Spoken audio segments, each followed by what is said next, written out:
더웠던 날씨, 그리고 추석, 긴 연휴, 그리고 지금 추가적으로 10월 달에 임시 휴일을 지정을 했고요. 그리고 대출 규제 등등으로 해서 지금 집값이 지금 주춤하고 있는 건 사실이다. 네. 근데 이게 과연 얼마나 누를 수 있을지, 이게 그러니까 앞서 방송에서도 말씀드렸지만 이게 궁극적인 공급적인 측면이나 심리적인 부분을 완화시키는 것이 아니고, 수요자분들께서 굳이 집을 사지 않아도 내가 원하는 곳으로 원하는 가격에 전세 또는 월세를 들어갈 수 있다면 매매에 대한 고민 그렇게 크게 하지 않으실 수도 있다고 생각을 하는데, 지금 이렇게 사실 무섭다라는 생각이 들 정도로 지금 투자자가 매번 말씀드리지만 투자자가 거래를 하고 있지 않은 상태에서 서울의 거래량이 거의 9,000건을 육박하고, 그리고 경기도의 거래량도 14,000, 15,000건을 돌파를 했기 때문에 이게 사실 1주택자의 갈아타기 또는 그냥 무주택자의 거래거든요. 투자자가 유입되지 않고 있는 상황에서 본인의 집을 사시는 분들이 늘어나고 있다는 것은 사실 전세, 월세에 대한 공급이 지금 실질적으로 피부로 와닿지 않으실 수도 있기는 하겠지만 계속해서 줄어들고 있다라고 보셔야 되거든요. 실거주 하실 분들이 내 집을 마련하시는 경우에는 짧아야 5년, 길면 10년 이상을 한 집에서 거주를 하시기 때문에 한 번 들어가시면 나오질 않으시거든요. 그래서 그 집은 전세, 월세 시장에 나오지 않습니다. 그렇기 때문에 지금 계속해서 거래량이 폭발하고 집값이 폭발적으로 상승을 하고 있지만 그것이 전세, 월세를 잡을 수 있는 그런 임대 수요를 늘려주는 그런 방향으로 가고 있는 거래의 방법이 아니기 때문에, 방향이 아니기 때문에 지금은 워낙에나 집값이 많이 폭등하고 있는 상황이기 때문에 전세, 월세에 대한 스포트라이트가 좀 적다라고 생각은 들지만 사실 지금 심각한 건 전세거든요. 네, 월세도 마찬가지입니다. 이제 서울에 제가 있는 영등포 같은 경우에는 원룸을 이제 신축 기준에서 원룸이요 100만 원이 넘어갔습니다. 네, 이해가 되십니까? 5평짜리 원룸이 100만 원이 넘어갔다라는 것은 정말 얼마만큼 월세가 폭발적으로 상승하고 있는지 실질적으로 보여주는 부분이고요. 예, 화면을 보시면 지금 여기가 서울인데요. 최근 3년간 그래서 지금 그 금리 인상과 그리고 여러 가지 대출 규제 그리고 정부의 그런 부동산 압박으로 인해서 가장 큰 이유는 급작스러운 미국의 금리 인상, 이게 가장 큰 영향을 줬긴 하지만 심리적인 차원으로요. 그렇게 해서 이제 전세가가 근데 더 많이 폭락을 한 것은 그 빌라에 대한 빌라 포비아 현상을 일으킨 부분과 원희룡 장관께서 전세에 대한 공포 심리를 조장시켰거든요. 그러니까 전세는 위험한 거야. 들어가면 안 돼. 라는 그런 전세 포비아 라는 얘기가 나올 정도로 전세에 대한 공포심을 어마어마하게 심어주면서 전세가가 훨씬 더 많이 폭락을 했습니다. 근데 이때 월세 가격이 완전 폭등을 하는 시기였습니다. 사실 정보 수치들을 보면 매매가와 전세가 가격 지수만 있거든요. 근데 월세 가격이 실질적으로 체감하기에 이 시점에는 정말로 엄청난 폭등이 있었다. 그러니까 월세가가 상승하지 못했던 이유는 전세가 받치고 있기 때문이었거든요.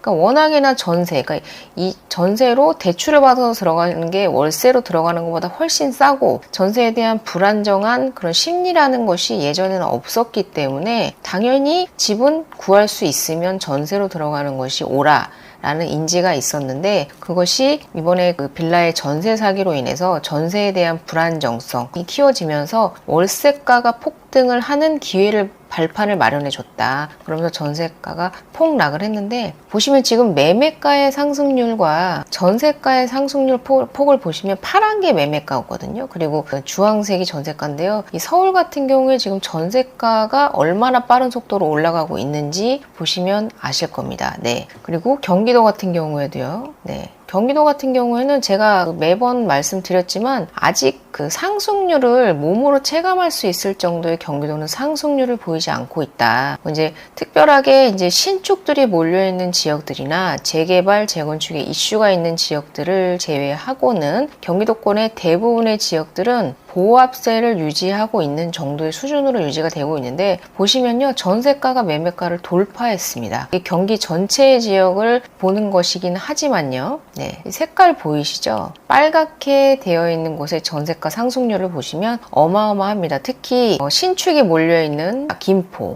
양주, 용인, 화성, 그리고 시흥, 이런 지역들의 상승이 어마어마하게 심각하다. 그리고 심지어 전세가가 매매가의 상승률을 뚫고 올라갔다라는 점은 상당히 무서운 지점이다. 제가 실수요자가 사면 임대차 수요가 나오질 않거든요. 그러니까 두 가지밖에 없어요. 그 임대차를 공급할 수 있는 방법은 공공에서 임대를 주거나 아니면 민간에서 임대인분들이 집을 한 채 가지고 있지 않고 두 채, 세 채 이상 가지고 계시면서 그것을 공급을 해주시는 건데, 우리나라 같은 경우는 거의 80% 이상이 민간에서 공급을 하고 있단 말입니다. 근데 지금 현재 그런 다주택자들이 팔고는 있어도 다시 사지는 않고 있습니다. 그리고 갭 투자라, 지금 뉴스에서 말씀하시는 그 갭 투자도 보통은 갈아타기 수요의 갭 투자가 대부분이고요. 내가 전세를 살면서 주택이 하나가 있는데 그 주택에 전세를 내주는 경우, 이 두 가지밖에 저는 없다고 생각을 하거든요.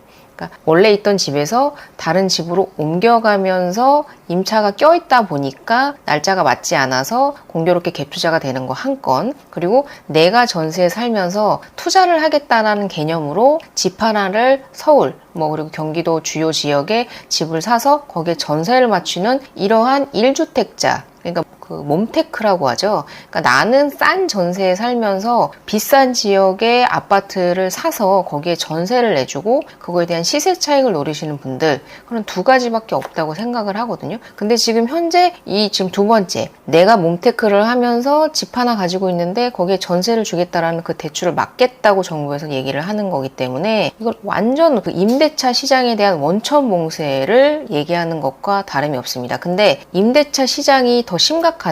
방송에서 여러 번 말씀을 드렸고, 이게 그 시장에서는 이슈화가 되지 않고 있는 게 워낙에나 지금 공급 물량이 없고, 매매가 상승이, 전세가가 상승률이 높기는 한데 매매가의 상승폭이 워낙에나 큽니다. 왜냐하면 지금 마용성, 그리고 서초강남, 송파 같은 그런 비싼 지역들의 집들이 상승을 하고 있기 때문에 전체적으로 가격에 대한, 그러니까 가격의 절대값이 상당히 높다 보니까, 경기도의 3억짜리 아파트가 30% 오르면 9천만 원이거든요. 근데 강남에 30억짜리 아파트가 30% 오르면 10억이란 말, 9억에서 10억이란 말입니다.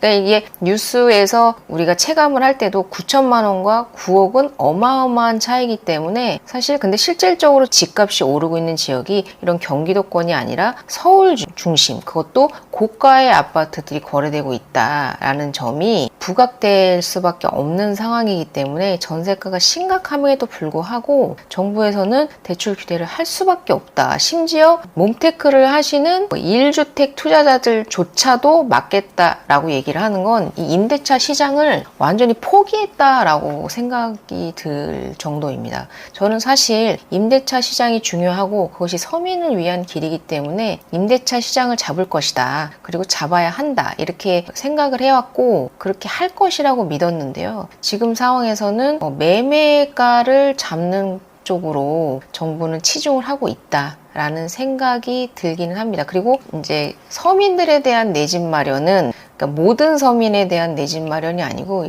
특정 세대, 그리고 특정 조건을 갖추신 서민들만 집을 사게끔 해주시고, DSR이라는 그런 강력한 규제로서 연봉이 적으면 대출도 적게 나오시잖아요. DSR이 존재하면요. LTV 담보대출만 있었을 경우에는 아파트 가격에 따라서 그 담보대출이 정해지지만, DSR 같은 경우에는 내 상환 능력에 따라서 정해지는 거기 때문에 이 DSR이 적으면 서민들은 비싼 아파트를 살 수가 없는 상황이 된다. 물론 영끌 좋은 것은 아니라고 생각을 하지만, 내가 영끌해서 집 사서 내가 빚 갚겠다는데 정부에서 왜 난리입니까? 내 돈 가지고 내가 갚고, 내 돈 가지고 내가 집 사서 내가 파산을 하든 돈을 벌든 내가 알아서 할 건데 왜 영끌이라는 표현을 하시면서 그런 분들을 되게 적대시 하시는 건지 저는 알 수가 없다. 지금 그 한국은행에서 원래 그러시면 안 되거든요. 안 되는데 오죽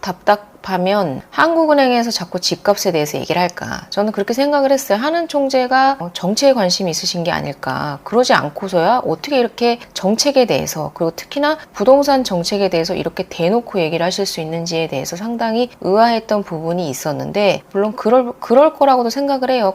그럼에도 불구하고, 정말 답답함에도 불구하고 하는 총재는 그러시면 안 되거든요. 대통령이 하는 총재에게 아쉽다라는 압박을 한 것도 잘못된 일이지만, 하는 총재께서 정부를 향해서, 행정부를 향해서 부동산 잡아 라고 얘기하는 것도 저는 잘못된 일이라고 생각을 하는데, 한국은행에서 강남 부동산이 전고점을 돌파했다, 가계부채 비율 다시 오를 것, 그러니까 한국은행에서는 알고 계신 거예요. 집값이 계속 오를 거라는 걸. 네. 근데 나는 금리를 내려야 된단 말이야. 지금 경기가 너무 안 좋단 말이야. 근데 내가 보기엔 집값 오를 것 같은데, 근데 어떻게 할 거야? 내가 정말 금리 내릴 수 있니?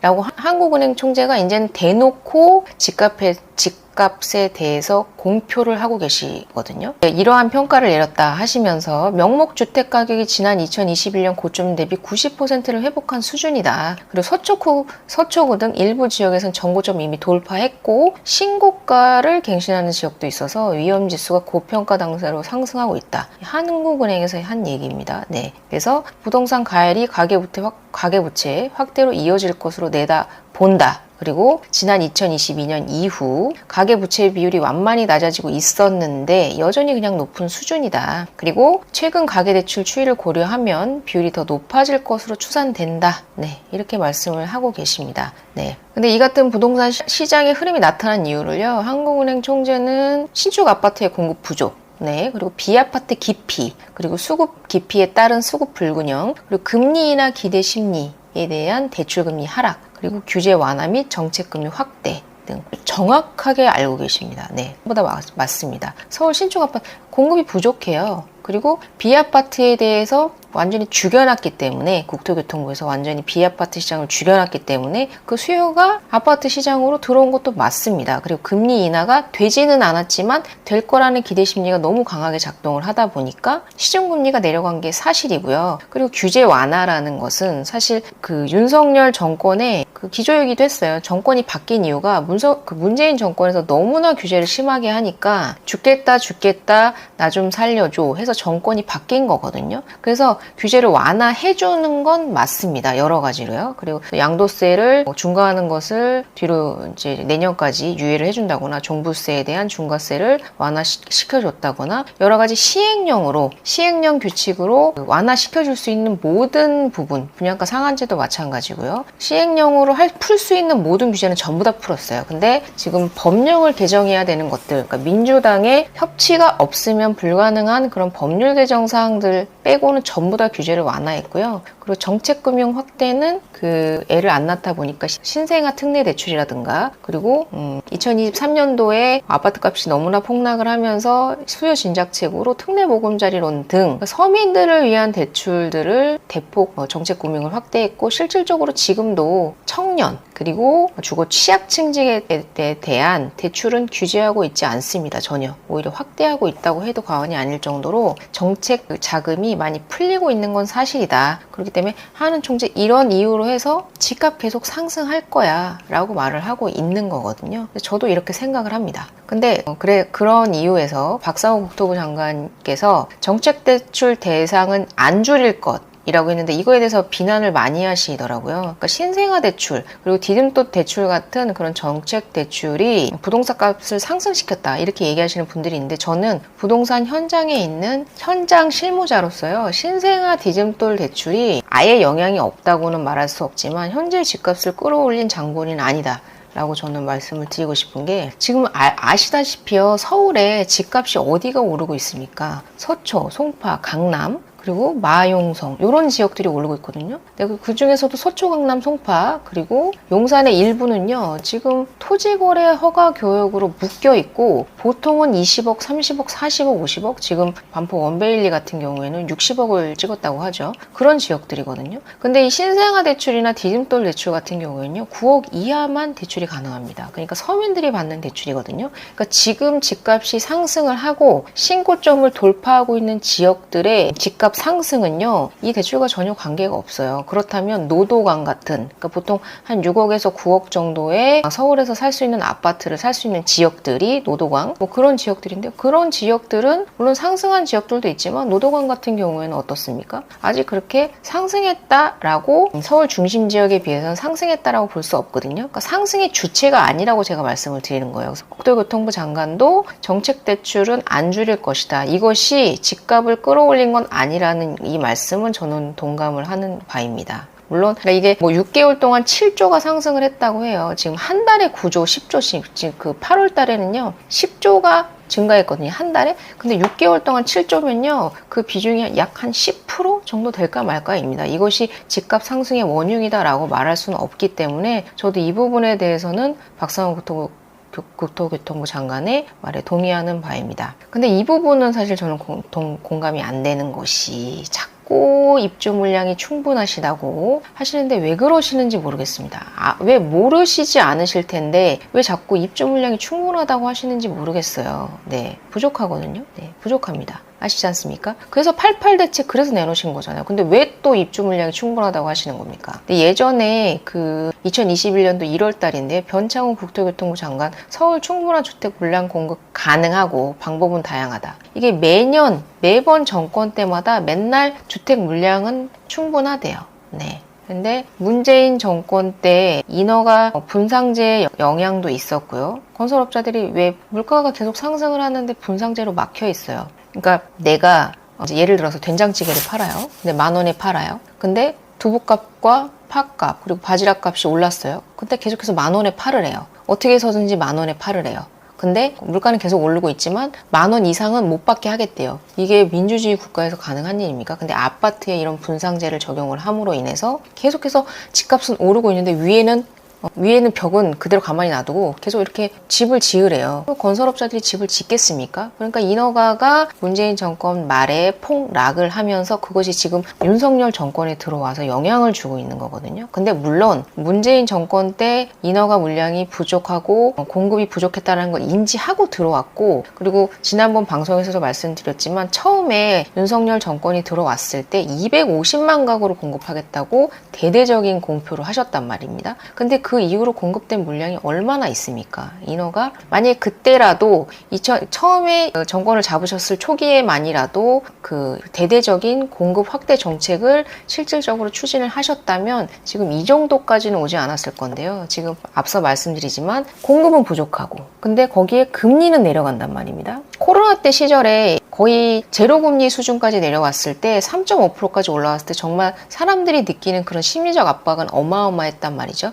근데 그것이 이제 3.5%라는 금리가 이제 일반적인 것이 되는 그런 무덤덤해지는 시기가 올 것이다. 저는 이렇게 생각을 했거든요. 그러니까 그것을 받아들이는 시점이 올 것이다. 근데 그게 지금 시점입니다. 이제 3.5%라는 금리를 받아들이셨고 거기에 심지어 금리가 내려갈 거라는 그러한 심리까지 작용을 하면서 매매 수요가 폭발을 했어요. 그래서 문재인 정권 때 엄청난 규제와 그리고 집값을 잡겠다라는 그런 그 립서비스로 인해서 집을 사지 못하고 기다리시던 분께서 윤석열 정권에 들어와서 집을 사면서 계속해서 지금 수요가 폭발을 하고 있는 상황이거든요. 사실 윤석열 정권에서는 규제를 풀어주겠다라는 게 초기의 기조였고, 근데 지금 공급이 뒷받침되면서 규제를 풀어야 하는 것인데 그것이 안 되다 보니까 지금 엇박자가 나고 있는 것이 아닌가. 그래서 서울 집값 상승세 둔화가 된 것은 맞습니다만 이게 일시적일 거라고 저는 생각을 하고요. 그러니까 올해 하반기에 일시적인 그냥 잠깐 지나가는 소나기와 같은 둔화라고 생각을 하고요. 물량 안 충분하다. 알고 계실 거라고 생각을 한다. 말씀드리고 한국은행에서 집값 가계부채 정책 효과 분명히 내야지만 연내 금리 인하하겠다고 또 협박하셨습니다. 네. 그러니까 한국은행에선 나는 죽어도 욕 안 먹을 거야. 나는 죽어도 욕 안 먹을 거니까 정부 너희들이 어떻게 해서든지 집값을 잡아 아니면 심리를 잡아. 나는 집값이 잡힐 거라는 그런 심리적인 안정세에 도달하지 않으면 절대 금리 안 내릴 거야 라고 협박을 하고 계시거든요. 근데 사실 한국은행에서도 이렇게까지 대놓고 비판을 하는 이유가 내릴 수밖에 없기 때문이라고 저는 생각을 하거든요. 나 내려야 되는데 니들 때문에 못 내려. 나 진짜 짜증나. 이런 것을 지금 이런 식으로 공표를 하는 거라고 생각하시고요. 안 내릴 수가 없어요. 지금 인플레이션이 너무나 많이 떨어져 있기 때문에 내려도 욕먹고 안 내려도 욕먹는 상황이시거든요. 그러니까 근데 그래도 서민들은 살려야 되지 않겠습니까? 그리고 그 내수 경기는 살려야 되지 않겠습니까? 한국은행 총재님. 그렇기 때문에 10월달, 늦어도 11월 달에는 금리를 내려야 하기 때문에 정부가 가만히 있지는 않을 거라는 얘기입니다. 그래서 대출 규제 연말까지는 갈 것이다. 근데요, 은행들이요, 지금 보시면 은행들 상반기 이자액이 29.8조 원 역대 최대. 그러니까 돈 벌 만큼 벌었어요, 은행들은요. 그래서 지금 이복형 금감원장이 대출 쪼여라 라고 얘기를 한들 그럼 예, 안 내줄게요. 네, 금감원장님께서 말씀하시는데 그렇게 해야죠. 네, 대출 안 내주겠습니다. 그러니까 세상에 심지어 1주택자들한테도 대출 안 내주겠다고 얘기하는 거 아니겠습니까? 그러니까 지금 은행들은요, 워낙에나 지금 수요가, 그것도 고가의 아파트가 많이 팔렸잖아요. 지금 저가의 아파트, 그러니까 경기도 지방은 지금 제가 집값 안 올랐다고 말씀을 드렸잖아요. 경기도는 집값 안 올랐어요. 그러니까 서울의 집값이 지금 올랐어요. 그것도 특히나 고가의 아파트들이 올랐기 때문에 대출 양도 많단 말이죠. 네, 그렇기 때문에 대출을 많이 내주면 그만큼 예대 마진도 높아지기 때문에 은행들이 돈을 너무 많이 벌었어요. 그러니까 워낙 많이 내주다 보니까 지금 여신의 한도가요, 신한은행 같은 경우에는 넘었다고 하더라고요. 그러니까 1년에 대출을 이만큼만 내줘, 그 이상은 내주면 안 돼 라고 권고하는 그런 그 대출의 상한액이 있는데 그걸 넘어서 돌파해버린 은행들도 있다고 하니까 지금 안 내줘도 상관이 없는 상황이거든요, 은행들은요. 그러니까 대출을 받으려고 하는 그런 분들에게만, 그러니까 국민들만 죽어나는 거예요. 근데 이 기조가, 이 금리 대출을 압박하는 이 기조가 분명 이복형 금감원장님께서 니들이 알아서 해, 자율적으로 해, 내가 이제 강요는 하지 않을게 라고 얘기는 했지만 그게 더 무섭습니다. 네, 강요 안 할게, 네가 알아서 해 라고 얘기하는 게 더 무섭지 않습니까? 네, 아무튼 그렇게 얘기를 하고 계신 상황이기 때문에 은행들은 대출을 그렇게 확 다시 풀어줄 상황은 아닐 거라고 저는 생각을 해요. 물론 전세대출, 그리고 기금대출, 정책자금대출 이런 부분에 대해서는 계속해서 내주겠다라고 얘기를 하셨지만 어찌됐건 투자의 기조가 요만큼이라도 보이는 것들에 대해서는 대출을 막겠다라고 하고 있기 때문에 이게 하반기까지는 계속해서 이어질 거다. 근데 돈촌 주공을 걱정하시는 분들이 많으시던데 사실 집단대출이기 때문에 그런 집단대출, 거기서 이제 연결해주는 은행이 있을 거지 않습니까? 그러니까 집단대출을 받는 거기 때문에 국가에서 알아서 정리를 해줄 거라고 생각을 하고요. 그리고 그 돈촌 주공이 12,000세대나 되기 때문에 거기에 대한 어마어마한 하반기 대출 수요가 지금 대기를 하고 있습니다. 그런 상황에서 대출을 막지 않을 수 없다. 네, 돈촌 주공이 어느 정도 역할을 하고 있다라고 저는 생각이 들고요. 네. 그래서 영끌 광풍, 지난달 가계대출 10조 늘었다. 네, 영끌을 하든 말든 그건 본인의 선택이다. 영끌을 해서 망하든 영끌을 안 해서 망하든 그것은 본인의 선택이다. 이걸로 하지 못하게 막는다? 공상국가입니까? 저는 대체 왜 부동산에 대해서만, 주식도 막으시고요. 그리고 채권 투자도 막으시고요. 외화 같은 경우에는 외화 시세 차익은 양도세 없지 않습니까? 왜 그런 것들, 그러니까 돈이 많은 사람들이 투자할 수 있는 것들에 대해서는 안 막으면서 딸랑 하나 집 살 수 있는 그분들을 왜 영끌족이라고 얘기를 하시는지, 영혼까지 끌어모을 수 있으시니까 영혼까지 끌어모으시겠죠. 그거는 저는 비난할 일은 아니다. 주택담보대출요, 이제 1월 달이 되면요, 이제 이게 2021년도 계산인데 은행권 대출 빗장 새해에는 풀린다. 보통은요, 제가 아까 말씀드린 대로 여신이 권고하는 그 여신의 그 어느 정도의 대출 총량이 있기 때문에 그 한도를 넘어버리면 조절을 한단 말이죠. 근데 새해 초에는요, 돈을 벌어야 돼요. 은행에는 돈을 벌어야 되기 때문에 대출 규제를 막는 경우는 없습니다. 네, 그렇기 때문에 새해에는 대출이 반드시 풀릴 것이다. 왜냐면 은행도 돈 벌어야죠. 아무리 금감원에서 뭐라고 한들 내가 뭘 잘못했니? 상품을 그냥 낸 것뿐이야. 내가 뭐 금리를 높였니? 뭐 불법을 저질렀니? 그냥 나는 상품을 파는 것뿐이야. 은행은 사기업이지 않습니까? 새해에는 보통 대출이 새해에 잘 나오고 그리고 연 말에는 대출이 잘 안 나오거든요. 네, 그렇기 때문에 제 생각에도 새해가 되면 대출이 다시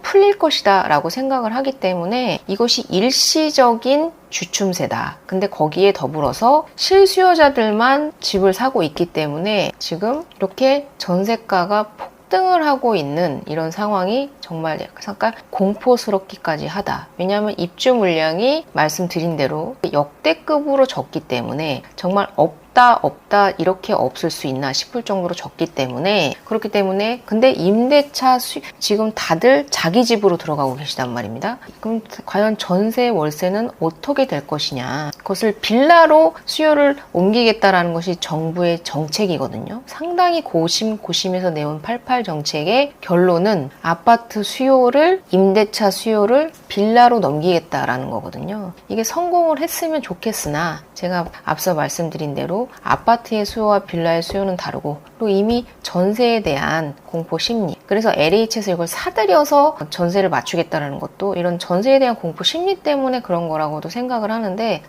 막대한 세금을 들여서 LH에서 돈을 들여 사들여서 그걸 나중에 어떻게 감당 처분을 하시려고 하시는 건지 모르겠습니다. 네. 아무튼 이런저런 지금 상황으로 봤을 때는요, 내년, 내후년, 그리고 2007년도까지는요, 그 어떠한 상황에서도 지금 상황에서는 상승을 막을 수 없다. 왜냐면요, 전 세계가 지금 금리 인하 기조거든요. 금리가 상승을 하면서 지금 집값이 폭락을 한 건데, 보시면 이게 페드의 점도표거든요. FOMC 회의에서의 점도표인데, 보시면 올해 적어도 2번, 그리고 2025년, 여기가 2025년이고 2028년, 그리고 2025년에 적어도 6번은 내리겠다. 0.25%씩 6번은 내리겠다. 그러니까 4%까지는 금리를 인하하겠다라는 기조가 강하거든요. 그러니까 계속해서 인하 기조로 갈 것은 자명합니다. 근데 이런 상황에서 대출을 언제까지 관치금융으로서 은행을 찍어 눌러서 대출을 막을 수 있을 거라고 생각하실까요? 이제 이미 이복현 금감원장님께서 이미 자율적으로 해라, 우리가 막지 않겠다, 내가 잘못했다 라고 얘기를 하셨기 때문에 자율에 맡길 수밖에 없는 상황에서 미국도 이렇게 금리를 인하하고, 그리고 전 세계적으로 금리를 인하하고 있는 기조를 보이고 있는 가운데 한국이 과연 그 소비 심리를 위축시킬 수 있는지 올해 말까지는 명분이 있는 거죠. 연말이니까 여신 너희들 대출 총량 규제해, 너무 많이 내줬잖아, 이렇게 말을 할 수 있는 명분이 있는데, 내년 초가 되면 그런 명분도 사라진다. 그래서 내년부터는 집값이 오를 것이다. 지금 집을 파시려고 하시는 분들은 사실 저는 좋은 상황은 아니라고 생각을 하고요. 그렇기 때문에 거래량도 줄어드는 게 아닐까라는 생각도 드는 게, 지금 사시려는 분보다 파시려는 분이 적다라는 생각이 들고, 일각에서는 다시 물량이 쌓이고 있다 얘기를 하고 계시지만, 말씀드렸다시피 그것을 급하게 급매로서 매도하는 것이 아니라 원하는 호가에 원하는 가격으로 매도를 하고 있을 뿐이다. 이렇게 말씀을 드리면서 오늘 여기까지 방송 마치도록 하겠습니다. 상당히 길어졌고 좀 격양된 목소리로 말씀을 드렸는데, 집값 상승 막을 수 없다 라는 게 저의 생각이고요. 올해 말까지는 어떻게 하겠지만, 특히나 집값보다도 전세가 내년에 어떻게 될지 정말로 궁금합니다. 네, 그래서 과연 어떤 정책들이 또 나올지에 대해서 한번 눈여겨 지켜봐야 될 것 같습니다. 이상 여기까지 마치고요. 연휴 잘 보내시고 풍성한 한가위 되시길 바라겠습니다. 네, 이상 임대박사 투데이였습니다. 감사합니다.